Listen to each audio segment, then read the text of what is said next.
কি ব্যাপার স্বর্ণা, কই যাচ্ছ? কোথায় আবার? কলেজে।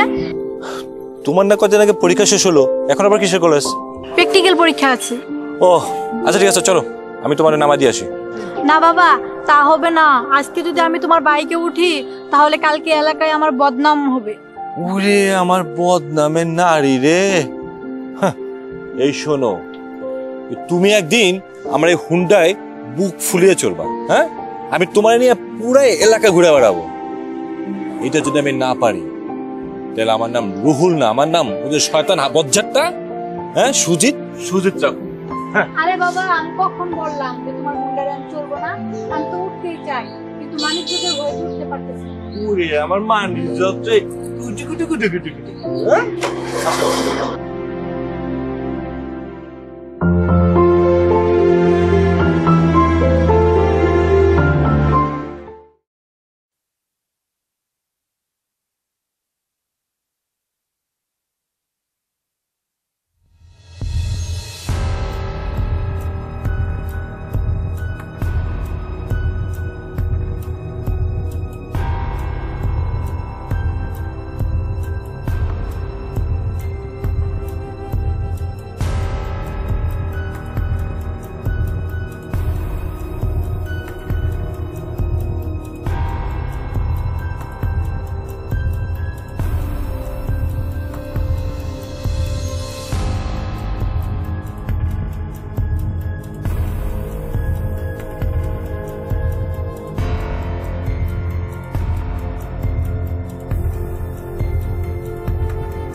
কেমন করতেছে?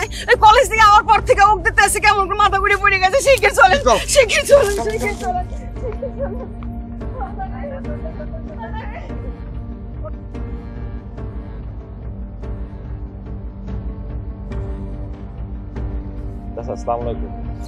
ওয়ালাইকুম সালাম। শুনলাম স্বর্ণার নাকি শরীর খারাপ। হ্যাঁ, খুবই অসুস্থ, যার জন্য ওই যে কবিরাজ ডাকতে যাইতেছি। কি বলেন? কবিরাজ টবিরাজ এখন কেউ বিশ্বাস করে নাকি? কি কও তুমি? আরে বাবা, তোমরা এগুলা বুঝবা না। তোমরা এগুলা এই যুগের আধুনিক পোলাপান। কবিরাজ বলতে অনেক কিছু আছে। শোনো, এই ভূত পেতে মানুষে আসর করে, এই স্বর্ণারেও জিনে আসর করছে, তাই ভরণ দিও লাগবো। চাচা, এইসব কুসংস্কার। এই কবিরাজের কাছে না গিয়ে ডাক্তার দেখান, তাতে কাজ হবে। আপনি না পারলে আমার এখন আমি নিয়ে আসি। আরে না না বাবা, তুমি এগুলা বুঝবা না। তুমি বিকালে বাড়িতে আইসো, দেখো আজকে ভরণ দিমু। আসলে দেখলি সব কিছু বুঝতে পারবা। হ্যাঁ, আমি যাই।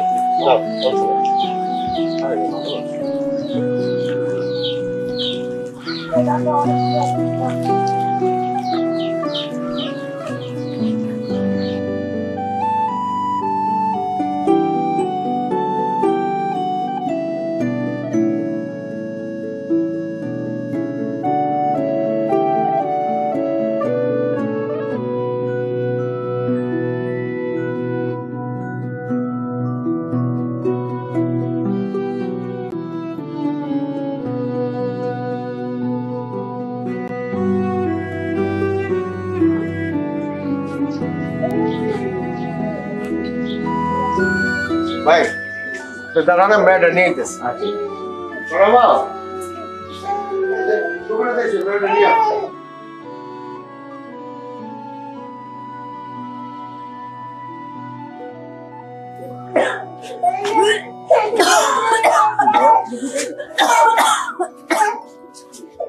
এই দেখেন মা ধরো ধরো ধরো ধরো ধরো ধরো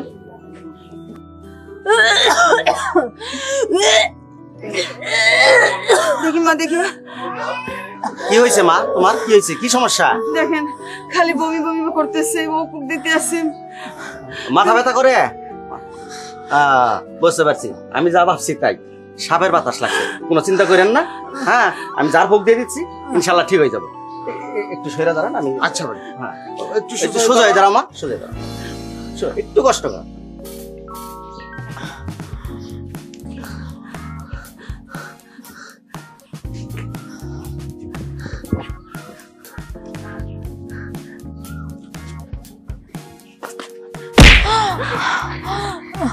না মা, একটু ঠিক আছে।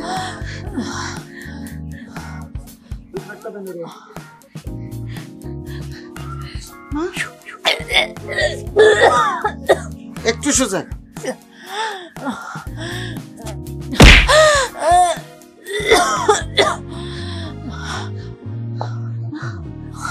কি হয়েছে মা? একটু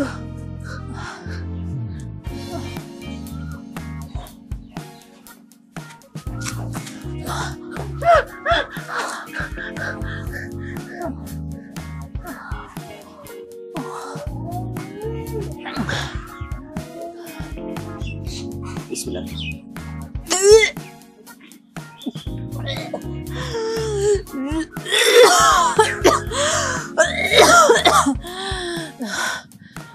একটু কম লাগে না মা, একটু কম লাগে না?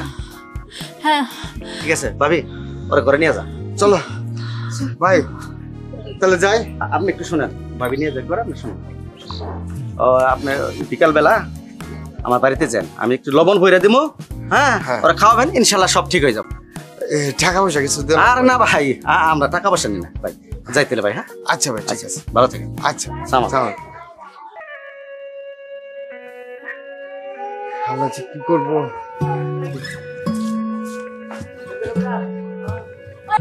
সোনার মা, 7টা দিন হয়ে গেল, কবিরাজ এসে ঝাড়লো, লবণ পড়া দিল, কত নিয়ম কানুন করলো, কত কিছু করলাম, কিন্তু মেয়েটার তো কোনো উন্নতি হইতেছে না। কি করি কত? আমার মাথায় কিছু খেলে না। মায়ের কি অবস্থা, মায়ের দিকে তাকাইতে পারি না, কিচ্ছু মুখে দিতে পারে না। এই শুনো না, একটা কাজ করি।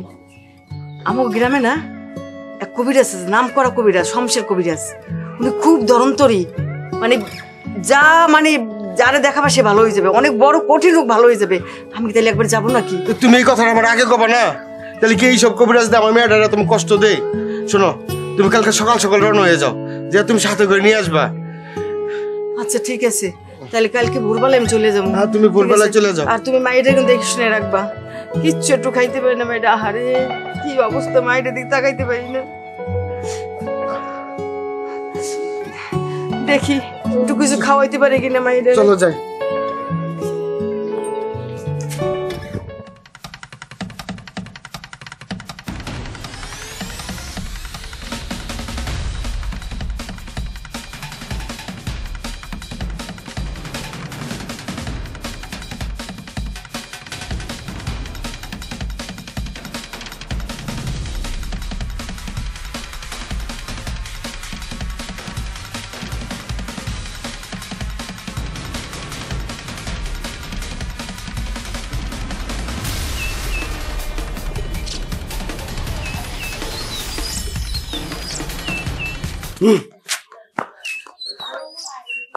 সাবধান,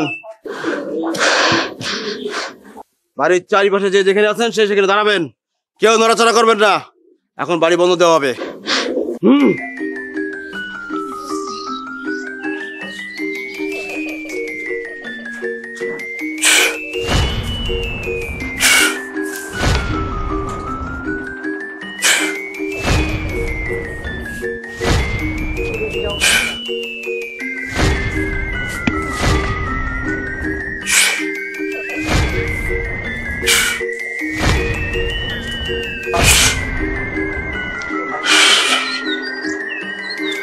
আমার কাজ শেষ, এবার যে যেখানে যাবেন চলে যান। কবিরাজ সাহেব আসেন, আসেন ঘরে আসেন, আসেন।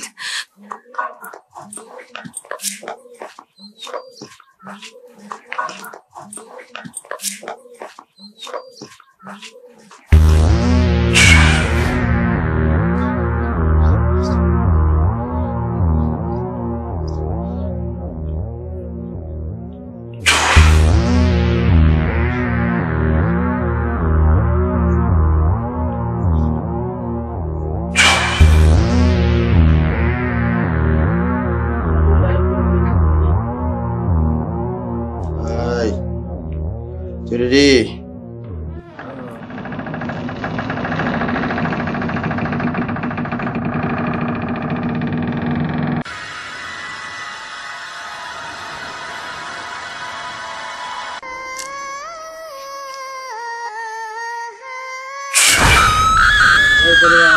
তুই জাগা, তুই ওরা সাইরা দে, নইলে কিন্তু তুই মরবি।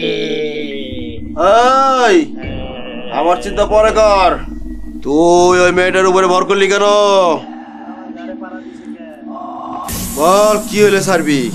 দুইটা পাটা ছাগল হইলে সারমু, একটাও সম্ভব না। তাইলে ওর গার মটকে খামো আমি। মায়ের বাপ গরিব, ওর তো ছাড়তে হবে। বললাম না, ওরা গরিব মানুষ, মেয়েটারে নিয়ে বড় কষ্টে আছে, ওরে ছাড়তে হবে। না ছাড়লে এই আমি কিন্তু তোরে ঝাঁপির তলে বললাম। তাইলে বল, কেমনে যাবি? দুইটা মুরগি হলে সারমু। দুইটা মুরগি?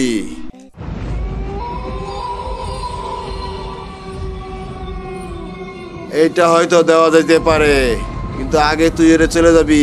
ঠিক আছে, কিভাবে যাবি? যাওয়ার সময়। ওই পাড়ার একটা আম গাছে ডাল ভেঙে দিয়ে যাবি। আচ্ছা মোটা ডাল ভাঙবি। আচ্ছা। তুই এরে ছেড়ে চলে যা। হচ্ছেটা কি? হ্যাঁ, বলে হইতেছেটা কি? কাকা, এটা হচ্ছে একটা বন্ড, চরম বন্ড। এই যে একটা আছে, এটা ওর অ্যাসিস্ট্যান্ট। এই যে গেল সপ্তাহে 11 বাজারে একটা পাগলা আছে, পাগলার এরকম ধরছিল জেনে এটারে যা যা শিখাই দিছে ও তাই কইছে। আরে এই যুগে কেউ কোনো সময় কবিরাজে বিশ্বাস করে, জিন ফকির বিশ্বাস করে? কোথাও আছে যে জিন ফকির? একটা অসুস্থতার একটা ভালো ডাক্তার দেখানোর দরকার। আপনি কি শুরু করছেন? এই, তুমি এগুলো কি বলছো? কবিরাজি বিদ্যা হচ্ছে মহাবিদ্যা। আদিম যুগ থেকে কবিরাজি বিদ্যা চলে আসছে। তোমরা মডার্ন ছেলেরা এই এলাপতি ডাক্তারদের বিশ্বাস করে টেস্ট মেস্টের পয়সা খায়া তোমরা তাদের উপরে ভর করো। আমরা টেস্টের পয়সা খাই না, আর আপনারা কি করেন? কাকা, এই যে আপনার এখান থেকে দুটো মুরগি নিছে না? হ্যাঁ বাবা, আমরা বুঝতে পারিনি বাবা। এগুলো চালাকি। আপনারা যুগ বদলাইছে, এখন জিন এগুলো কিছু না, পকেট মুরগি এগুলো সব কবিরাজে ভালো। এটা তো কবিরাজের কি জিনিস না। যার পক্ষে কত কবিরাজের মধ্যে আছে। কবিরাজ মানে কি? কবিরাজ মানে হচ্ছে শিকড় বাকড়। এটা আদি লগ্ন থেকে হয়ে আছে। আদম আলাইহিস সালাম থেকে শুরু হয়েছে, হযরত মুহাম্মদ সাল্লাল্লাহু আলাইহি ওয়াসাল্লামের সময় ছিল, এখনো আছে। হামদাদ আছে। এখন এটা কি কবিরাজি? এটা তো করতেছে ফকিরামি করতেছে। যার কথা আছে। এই ধমকায়ও না। আমার বাপ দাদা 14 পুরুষের এই ফকরামি ব্যবসা। তুমি আজকে আমার সাথে যেটা করলে মহান নাই, বেয়াদবি। এই বিয়াদবি ঢুকছিস কি? বিদায় সময় বানা ফেলো বিলাড়ি দিয়া। বেটা ধ্বংস হয়ে যাবে তুমি, ধ্বংস ধ্বংস হয়ে যাবে, ধ্বংস হয়ে যাবে তুই, ধ্বংস হয়ে যাবে। ঘরে জায়গা পায় না। কাকা, আপনি যদি আমার উপর একটু বিশ্বাস রাখেন, তাহলে ওরে আমার সাথে কালকে একটু ডাক্তার নিয়ে যাবেন। আমাদের সদর হাসপাতালে নিয়ে যাবেন, ভালো ভালো ডাক্তার আছে, ওইদিকে ভালো ট্রিটমেন্ট করলে সুস্থ হয়ে যাবে। ঠিক আছে বাবা। আর এইসব এগুলো বিশ্বাস করেন, এগুলো সব বন্ধ। এই যুগে আসেন, আধুনিকতায় আসেন, দেখবেন জীবনে কোনো সমস্যাই থাকবে না। বাবা তুমি যা ভালো মনে করো। ঠিক আছে কাকা, তাহলে আমি গেলাম। আচ্ছা বাবা, ঠিক আছে। আমার সময় দাও। দাঁড়া।